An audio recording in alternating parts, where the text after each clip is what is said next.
بسم اللہ الرحمن الرحیم۔ السلام علیکم ورحمۃ اللہ وبرکاتہ۔ قرض میں ڈوبی نیک روحیں۔ امام طبرانی نے الاوسط میں حضرت برا بن عازب رضی اللہ عنہ سے روایت کی ہے کہ نبی کریم صلی اللہ علیہ وآلہ وسلم نے ارشاد فرمایا کہ مقروض آدمی مرنے کے بعد اپنے قرضہ کی وجہ سے قید کر لیا جاتا ہے اور وہ اپنی تنہائی اور بے بسی کا اللہ کریم سے شکوہ کرتا ہے کہ میں جنت کی نعمتوں سے محروم ہو گیا ہوں۔ طبرانی نے حضرت انس رضی اللہ عنہ سے روایت کی ہے، فرماتے ہیں کہ ہم نبی کریم صلی اللہ علیہ وآلہ وسلم کی خدمت میں موجود تھے کہ ایک شخص کو اس کی نماز جنازہ پڑھنے کے لیے لایا گیا تو نبی کریم صلی اللہ علیہ وآلہ وسلم نے ارشاد فرمایا کہ کیا اس کے ذمہ کوئی قرض تو نہیں ہے؟ انہوں نے عرض کیا ہاں، تو نبی کریم صلی اللہ علیہ وآلہ وسلم نے ارشاد فرمایا تو میرا نماز جنازہ اسے کوئی فائدہ نہیں دے گا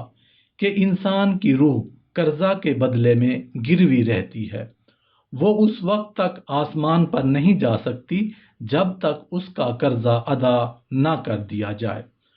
اگر کوئی شخص اس کے قرضہ کا ضامن ہو جائے تو میں اس کی نماز جنازہ پڑھ دوں جب میرے نماز جنازہ پڑھنے کا اسے فائدہ ہوگا۔ ترمذی اور ابن ماجہ اور البحیقی نے حضرت ابو ہریرہ رضی اللہ عنہ سے روایت کی ہے کہ نبی کریم صلی اللہ علیہ وآلہ وسلم نے ارشاد فرمایا کہ مومن کی روح قرضہ کی بنا پر اپنے اچھے مقام پر پہنچنے سے روک دی جاتی ہے جب تک اس کا قرضہ ادا نہیں کر دیا جاتا۔ طبرانی نے الاوسط میں اور البحیقی نے شعب الایمان میں اور الاصبہانی نے الترغیب میں حضرت سمرہ بن جندب رضی اللہ عنہ سے روایت کی ہے کہ نبی کریم صلی اللہ علیہ وآلہ وسلم نے صبح کی نماز کی ادائیگی کے بعد ارشاد فرمایا کہ فلاں قبیلہ کا کوئی آدمی یہاں موجود ہے، کیونکہ ادھر تمہارا ایک آدمی قرض کی وجہ سے جنت کے دروازے پر روک دیا گیا ہے، اگر تم چاہو تو اس کا قرض ادا کر کے اسے چھڑا لو اور اگر چاہو تو اسے عذاب الہی کے سپرد کر دو۔ امام احمد اور البحیقی نے حضرت جابر رضی اللہ عنہ سے روایت کی ہے کہ ایک آدمی فوت ہو گیا اور اس کے ذمہ 2 دینار قرض تھا، تو نبی کریم صلی اللہ علیہ وآلہ وسلم نے اس کی نماز پڑھنے سے انکار فرما دیا۔ پھر حضرت قتادہ رضی اللہ عنہ نے اس کا قرض ادا کرنے کی حامی بھری تو نبی کریم صلی اللہ علیہ وآلہ وسلم نے اس کی نماز جنازہ پڑھائی